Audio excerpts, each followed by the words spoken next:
السلام عليكم ورحمة الله وبركاته، وأهلا ومرحبا بكم مشاهدي الكرام، وحياكم الله في هذه الحلقة الجديدة من هذا البرنامج، برنامج مساكن مستقرة. وقفنا معكم أعزائي المشاهدين في حلقاتنا السابقة عن الاحترام فيما بين الزوجين، احترام الزوج لهذه الزوجة والعكس صحيح أمام الأبناء وكذلك أمام الأهل، أهل الزوجة وأهل الزوج، وكذلك أيضا تحدثنا عن الكثير من مظاهر الاحترام. اليوم عندنا كثير من مظاهر الاحترام ونقاط مهمة جدا حول احترام الزوج للزوجة والعكس صحيح، ولكن بعد هذا الفاصل.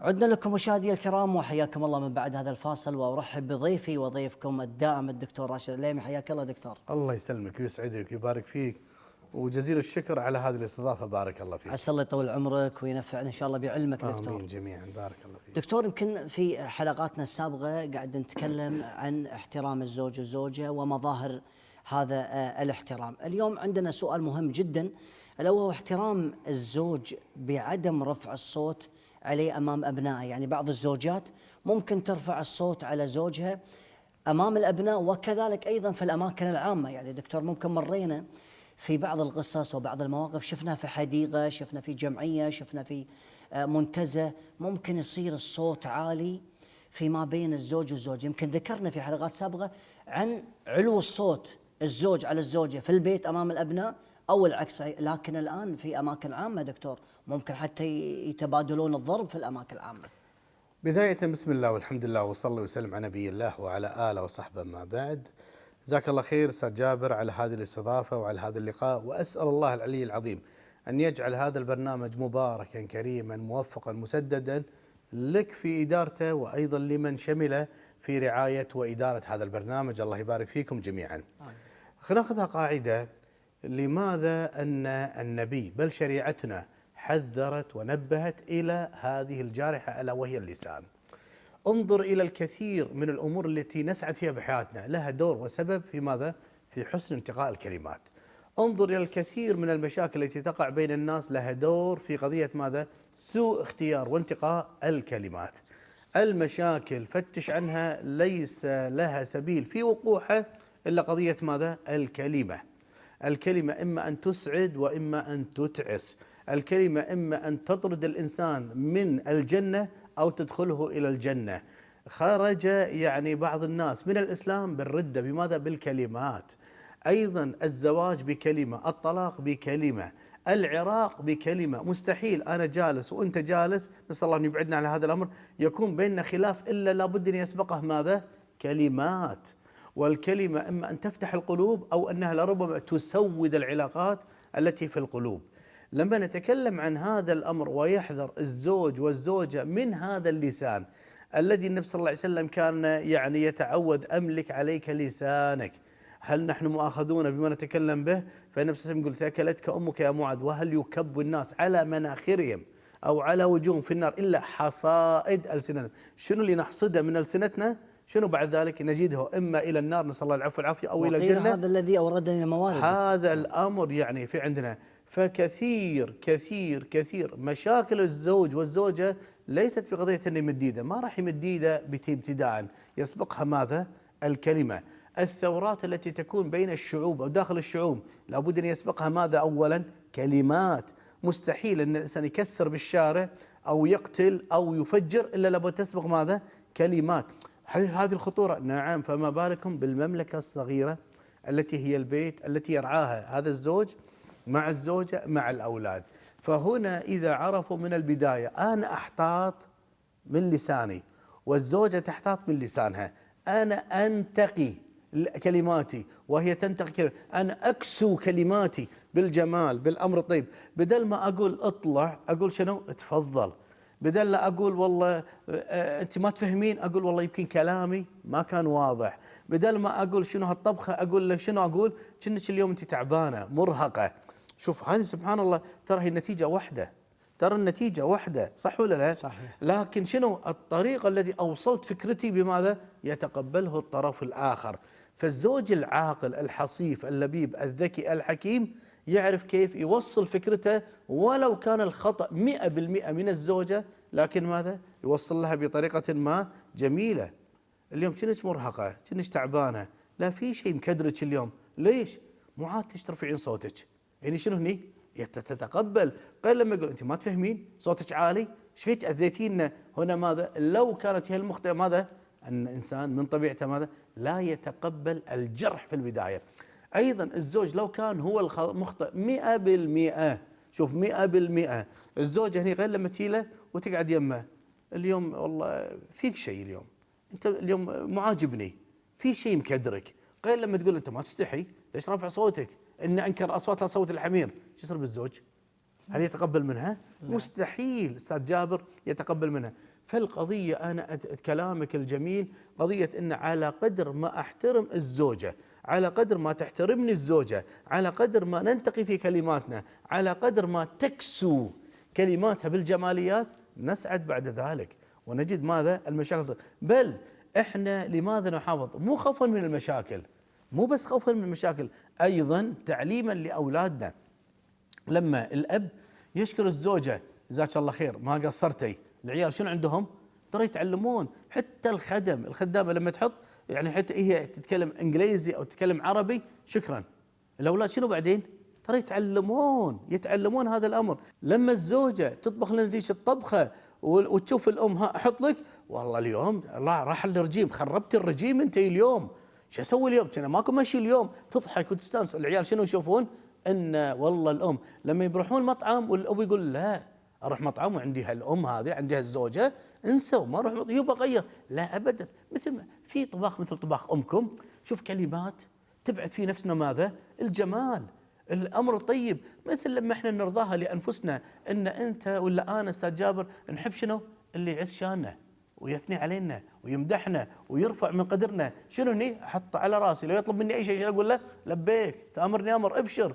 لكن الذي لا اجد منه الا النقد، الا الاهانه، الا السباب، الا اظهار العيوب. لو يطلب مني شيء وهو محتاج، شنو احتمال؟ ما احتمال ما انفذ واقول لك معذور طلبتك ما عليه، تقول لي هذا لا يبغى عطني واحد غيره. لماذا؟ شنو السبب اللي اوصلكم الى الكراهيه؟ افتقدنا التشجيع. احسنت. والتشجيع دلاله عن ماذا؟ كلمات داله على المحبه. فهنا بعض الازواج، انا بودي اقول كثير بس بقول بعض الازواج لم يتعلموا في بيوتهم على قضيه ماذا؟ انتقاء الالفاظ واختيار الكلمات المناسبه، التي والله لو في مشكله تذهب بسبب ماذا؟ جماليات الألفاظ. الله يبارك فيك دكتور. يمكن الشيء بالشيء يذكر بأن يعني كثير الحقيقة من الأسر تفتقد لغة الحوار، أحسنت. لغة الكلام الجميل. وهذا كما قيل يعني هذا الذي أوردني الموارد. وبعض من الصحابة كان يضع يمكن بعض الصخرات الصغيرة تحت لسانه حتى يحس فيها إذا يعني يلقي كلمة يعني غير جميلة. فدكتور اليوم كثير من الأسر حقيقة أتمنى نصيحة من عندك، قاعد يفتقدون هذه اللغة، هذا الكلام الجميل، الأسلوب الجميل، المدح، الثناء. يعني احنا يعني فاقدين هذا الأمر دكتور.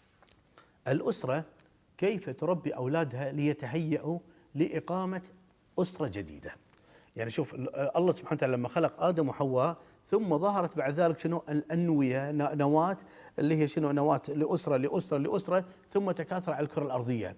احنا الآن عندنا أمانة عظيمة جدا، أولادنا كيف نهيئهم، نظهرهم، نعلمهم، ندربهم لتكوين الأسرة.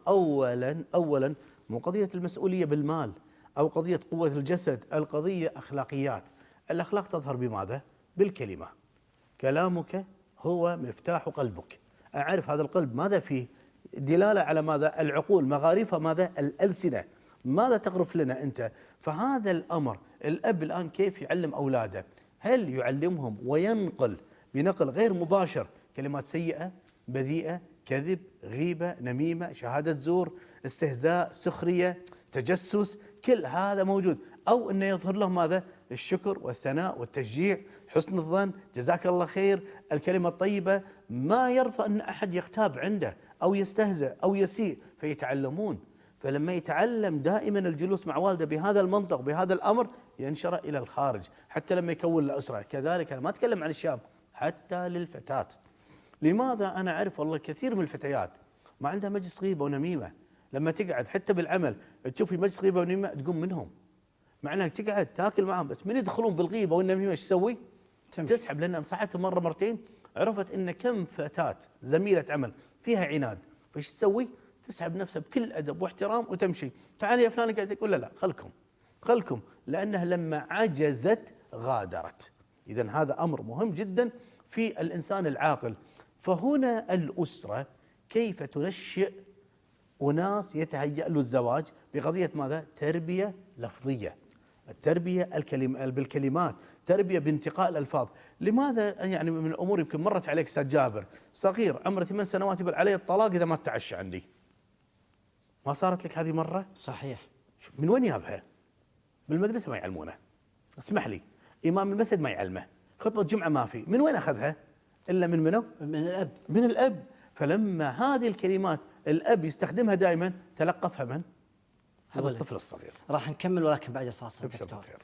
مشاهدي الكرام، فاصل ومن ثم نعود.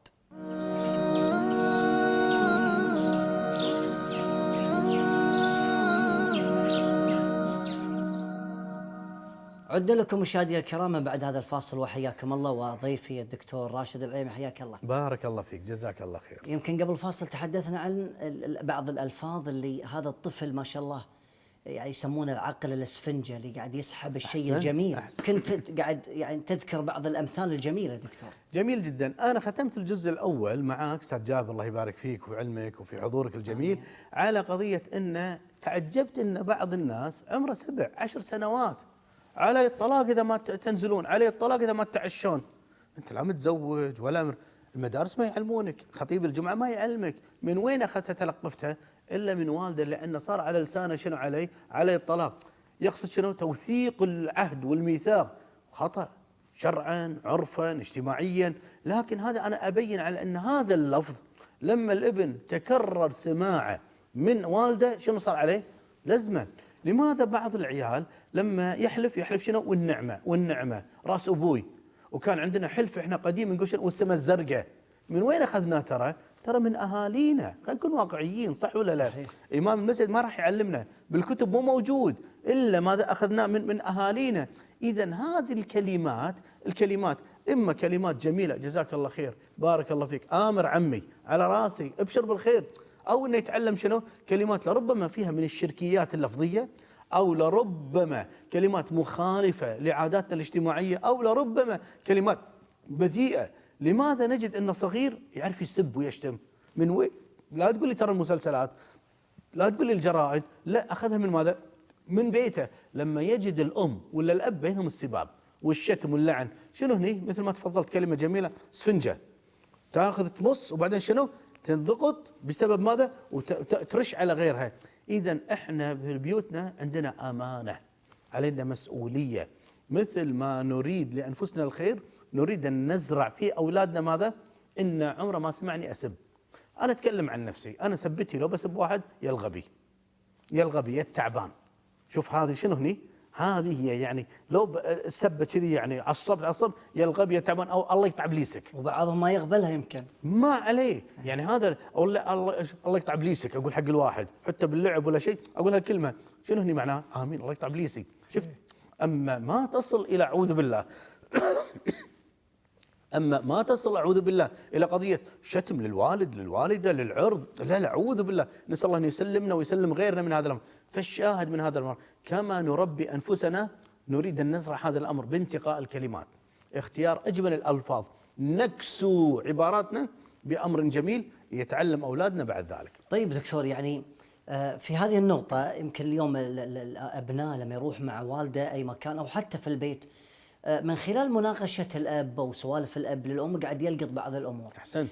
بعضهم دكتور لما ياخذ يعني بناخذ هذه الجزئية البسيطة بس، لما ياخذ مثلا واحد من أولاده يقول بروح معاك يبا، بعضهم في كلمة عند الآباء أكثر شيء يقول رايح حق رياجيل، رايح حق رياجيل، يبدأ خلاف الأم شو تقول؟ طيب وهو رجل اخذه معك، ليش ما تاخذه؟ فبعضهم دكتور قاعد يكسر بالولد. أبي تأثيرها دكتور، كيف تراها؟ هذا الأمر احنا نسميها شنو؟ في قضية مهمة جدا، على أن الابن راح يتحرك، يلعب صغير، خله لما يدخل على مجالس الرجال على أن يأخذ منهم ويتعلم. المجالس مدارس. هذا الصغير كان في الزمان الماضي زين ما كان في ترى ذاك اللي يصب القهوة من الصبيان ولا الخدم، كان منو يخلون خاصة الضيف اللي قادم علينا، ما عندنا حد، احنا نصب القهوة ونجلس على الطرف ونسمع ونلقط، يمكن نتكلم نعم، يمكن نلعب نعم، يصير في عبث بنظرة يزجرك ينزرك ويتعلم مع الوقت ويكبر، صح ولا لا؟ هنا تبقى قضية مهمة جدا، قضية ان الاب لما يقول هذه الكلمة الام طالعة بنظرة تقول له والله ترى اذا ما تعلم منكم، ما تربى في هذه المجالس الكريمة، ترى وين يتعلم؟ وين يتربى؟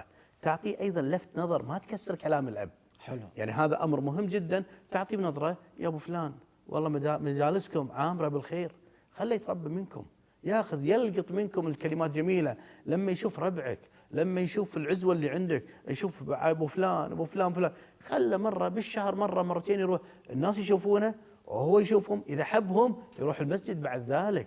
فلما الام تقنع الاب، والاب طبعا يبي راحته، لما غالب الرجال لما يذهب الى المجالس يريد ماذا؟ الراحه، ما يريد ان يتابع الابن، اخذه مره بالشهر، اخذه مره مرتين بالامر هذا اللي عندك، اخذه للمسجد يلعب، انا اقول له خليه يلعب. انا اتكلم لما كنت امام مسجد كان في اطفال يلعبون، خليه يلعب، حتى بعضهم مثل ما نقول كل لعبه بالكويت صيده مصيده بالمسجد، خله حتى لو صوت عالي دخل. خله. النبي صلى الله عليه وسلم ابن عباس دخل بحماره، اتانا جلكم الله والسامعين والمشاهد بحمار بين الصفوف ثم اطلقه وصلى، ما في اشكال. يعني الحسن كان يدخل المسجد يحبو بين الصفوف، النبي ينزل من المنبر ويأخذه، لنعلم صغارنا على محبة الأماكن العظيمة، من ذلك المساجد، من ذلك الديوانيات، من ذلك يعرف أصدقائي ويعرف ربعي، ماذا في هذا الأمر؟ لكن بعض الرجال دائما ينظر إلى نفسه إلى نفسه، زين صار عمر الولد 7 10 15 سنة، بعد ذلك هل تتوقع يذهب إلى المجالس هذه؟ ما يذهب، ما يذهب، لأن أصبحت عليه ماذا؟ ثقيلة، وما يصير اجتماعي، ولا يصير اجتماعي، واحيانا شنو يصير؟ حياوي، مثل ما نقول في خجل، حتى ما يعرف اسمح لي يقول شلون كيف يسلم، حتى كيف يرد. يعني بعض الصغار تشوفه لما يرد عليك رد شنو؟ كأنه انسان بالغ، بسبب ماذا؟ من مخالطته للكبار. وبعضهم والله عمره يمكن 20 سنه ما يعرف كيف يعزي، ما يعرف كيف يوجب، ما يعرف كيف يقول لك شنو؟ عيدك مبارك. لما تقول عيدك مبارك شنو يرد عليك؟ يسكت بعض. شكرا. أيه. شنو شكرا؟ هاي مو من عاداتنا من الكويت، عظم الله اجرك، بعضهم قال كل عام وانت بخير، من شنو؟ ما يعرف هذا الامر، بسبب ماذا؟ انا ما اقول عيب في الولد، انا اتكلم شنو؟ ماذا غرستم فيه من البدايات ليلتقط الالفاظ، ليلتقط الكلمات، ليتعلم ماذا عندنا؟ قضيه الاحترام من خلال ماذا؟ المجالسه والمدارسه وانتقاء كلمات جميله تناسب المقام والمكان. طيب دكتور، اليوم عشان نغرس فيه هذا يعني الحب وكذلك الإرادة والصبر والكلام الجميل وغيره، بعض الناس يقول لك أنا ما بياخذه، تقول له بينك وبين نفسك لو بيصارحك، يقول لك أغلب الربع للعبة ورقة يسبون ويشتمون وبعض الألفاظ ما بالولد يتعود. هذه طبعا احنا دخلنا بقضية ثانية الله يسلمك، على قضية أن هذا المجلس يليق فيك أنت أول شيء أيها الأب ولا ما يليق فيك؟ يعني بعض المجالس يخلون شنو؟ الأول الوقت الديوانية عامرة بالقعدة والناس يجون الضيوف، ما بعد ذلك بعد الساعة 11 شنو هني؟ يقول لك والله شنو؟ يحطون الطاولة ويلعبون الورق، يلعبون الدامة، يلعبون الشطرنج بعد ذلك. لكن أنا أتكلم عن نفسي، أنا أتكلم على عمري، بعض الديوانيات أنا ما أذهب لها، سكرت عليها، مثل حظر عملت عليها، لأن من بعد المغرب ينزلون الورق ويلعبون، فلما تدخل عليهم شنو؟ كل واحد معطيك ظهره. زين لو اخذت ولدي انا شو بيتعلم؟ فاحيانا المجالس انت ايها الاب تعرف اي مجلس تاخذ ابنك له. اكو بعض المجالس اسمح لي حتى لك استاذ جابر ولا لي انا شنو قال نسمي فيها اريحيه، ناخذ راحتنا، يعني شفت الامر؟ واحترام وتقدير، وما في تكلف، ما في تكلف. صحيح. هذه المجالس لربما ما تناسب ابني، لكن اتكلم مجالس شنو؟ مجالس ناس كبار وفيها كلام، في حوار، في نقاش، خليه يقعد جنبي يلقط هذا ويسلمون عليه ويرحبون فيه. انا اسمي انتقاء افضل المجالس وايضا افضل الاصدقاء، لكن ازرع في ابني ماذا؟ التقاط الكلمات الجميله التي ترفع من ماذا؟ من مستوى تفكيره. وفي نقطة مهمة دكتور، يعني بعضهم يقول لك هذا الولد شيطان، ما اخذه لانه ينقل الكلام بالديوانية للام. هذه منتشره. طبعا انا كلمه لفظ شيطان انا ما احبه. قول انسان الولد هذا ما يعرف يمسك لسانه، الولد هذا في حركه، الولد هذا اسمح لي اقول لك لا ربما اخاف يتعلم النميمه، كل هذا الكلام تصير. انا مره احد الاصدقاء تصير مرات لما يقعدون كبار متزوجين احيانا يفتحون شنو عن كلام الزوجه الثانيه. فواحد منهم يقول لي والله كان ابني معاي زين، فسمع يعني يتكلمون عن الزوجه الثانيه، راح قال للام. المره الثانيه الولد ما يتكلم، الام قالت له انتم قعدتكم الظاهر تكلمتوا كذا، قال شلون فلان كذا، ما تكلم مع ابنه. قوم بعدين يبي يروح كان الديوانيه، الولد يبي يطلع، قال له ما اوديك معي. ليش يبا؟ مجالس الرجال ما تنقل للنساء، علمها الكلمه. عصب مثلا يقول شنو على امه، انا اي شيء اقول لك انت تقولي لي، اوصل له الرساله. من بعدها يقول للاب ان الولد تعلم مجالس الرجال شنو؟ للرجال، مجالس بالامانه، نتكلم نضحك نتخشمر، هذا الحد ترى زين، لا تنقل هذا الكلام. فيتعلم الابن من بعد ذلك. فانا اسميه شنو؟ تربيه وتعليم بالهدوء والصبر، والام عارفه ان الاب ماذا في عليه من حسن الظن والعشره، وايضا يتعلم الولد ان هذه المجالس شنو؟ بالامانه، اللي يدار فيها شنو؟ لا ينقل يمين ويسار، وبعد ذلك اخذ والده معه بكل امر طيب. والله البعض دكتور، البعض من الامهات يمكن توافق ان الولد ينقل كل شيء، ولكن بعد الفاصل. مشاهدي الكرام فاصل ومن ثم نعود.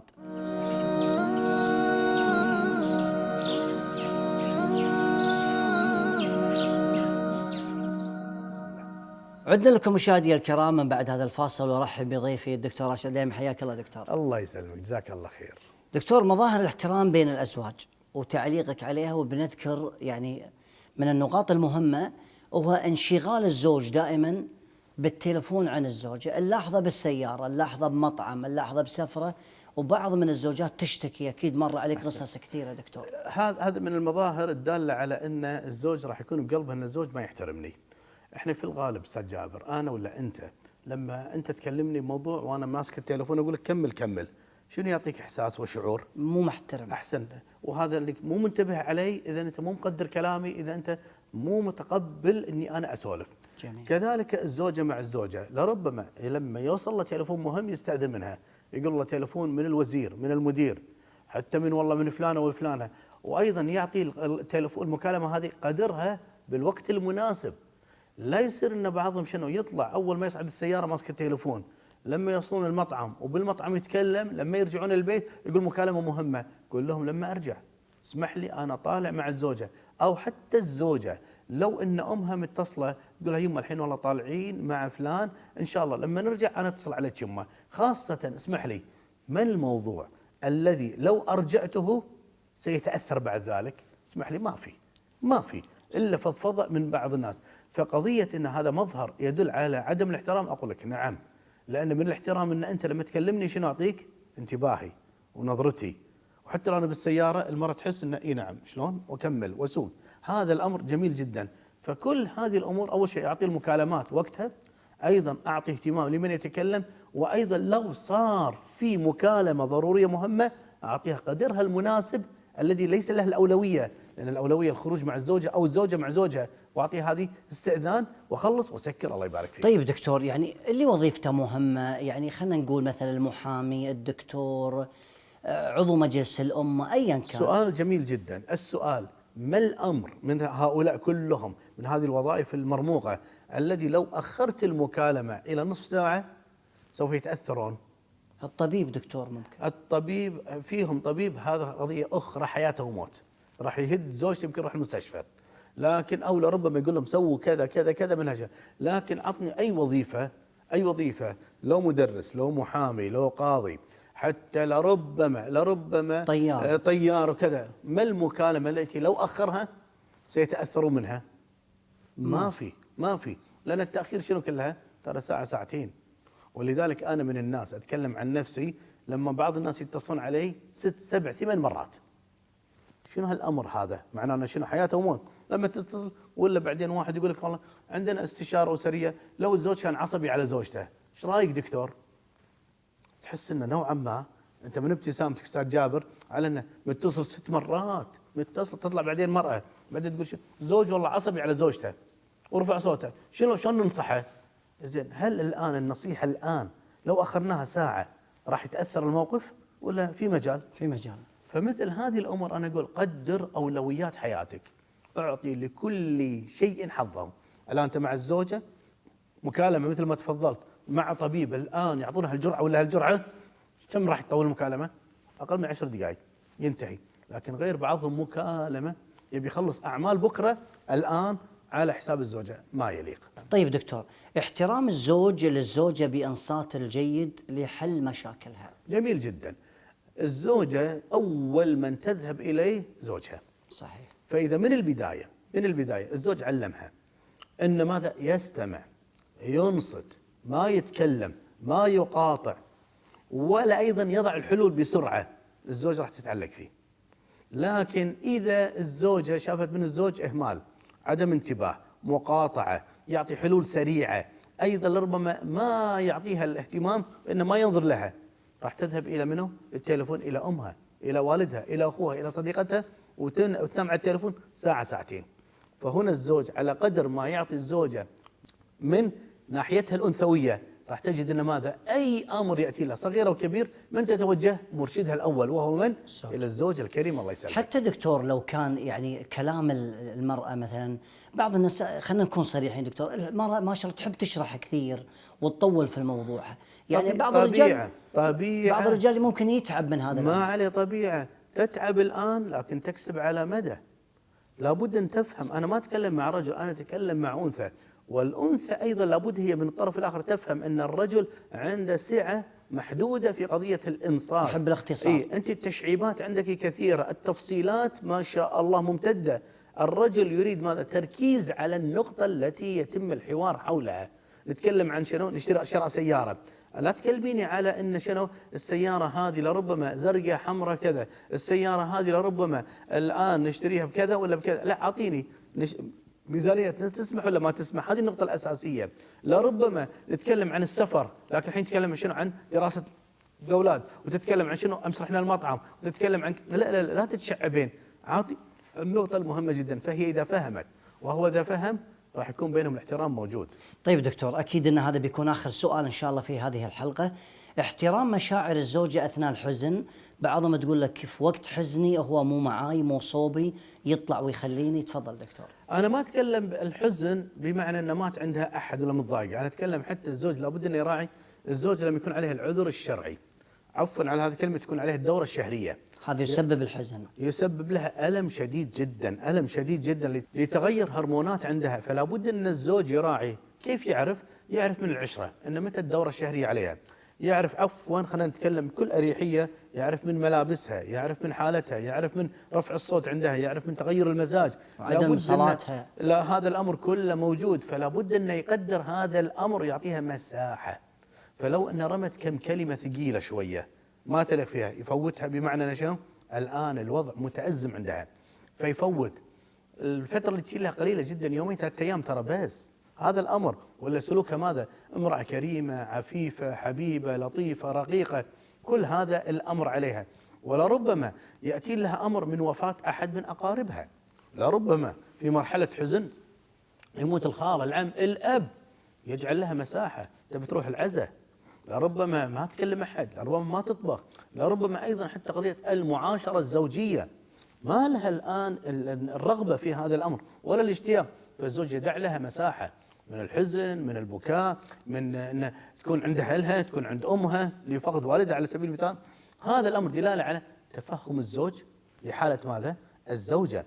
أنا أتكلم على قضية الاحترام، قضية أن مراعاة المشاعر، قضية انتقاء الكلمات، وأيضا لا يأتي الزوج والمرأة عليها الحزن ويقول لها بكلمات ثقيلة إلى متى؟ خلصنا ترى بس، عاد أنت أذيتينا. لا لا لا لا لا، خليها، يتلطف معاها، يكسبها في هذا الأمر حتى ماذا؟ تستكين وتهدى، لأن فقدت إنسان عزيز، لربما العام، الخال، أخوها، لربما إذا عرف كيف يسعبها بالكلمات اللطيفة الكريمة المناسبة لحالتها راح تسعد الأنثى وتعرف أن هذا الزوج يحترمني يقدرني. وبعضهم ترى دكتور يعني ممكن يطلبها بحاجيات البيت في أثناء الحزن يعني. أبدا، أنا أتكلم أعطها مساحة، أعطها مساحة على قدر الألم وتحمل. ما تطبخ اطلب من المطعم، ما تطبخ احتمال تجيب من بيتكم، ما تطبخ في الخدامة موجودة، الأمور سهلة. أعطي كل إنسان حالته المناسبة حتى ماذا بعد ذلك أسعد لما تنقضي هذه الأزمة يرجع لي أفضل مما كان. طيب دكتور، احترام ثقافة الزوجة والمستوى الفكري وعدم الاستهزاء فيها والحط من قدرتها وخاصة أمام الأهل، يعني بإجابة سريعة. أنت أخذتها وعارف مستواها، فلا بد أن تقدر هذا الأمر ولا تهين ولا تكسر. أنت لربما دكتور وهي احتمال عندها شنو متوسطة، فلربما ما تفهم أشياء كثيرة بالحياة أبدا. خاطبها بالأمر والثقافة التي تفقهها وتعلمها، تسعد معها بعد ذلك. شكرا جزيلا دكتور راشد، بارك الله وصلنا فيكم. معك لنهاية هذه الحلقة. شكرا الله جزيلا بارك لك. الله فيكم. مشاهدي الكرام، وصلنا معاكم إلى نهاية هذه الحلقة من هذا البرنامج مساكن مستقرة، على أن نلتقي بكم بإذن الله في حلقات جديدة. إلى ذلك الحين في أمان الله.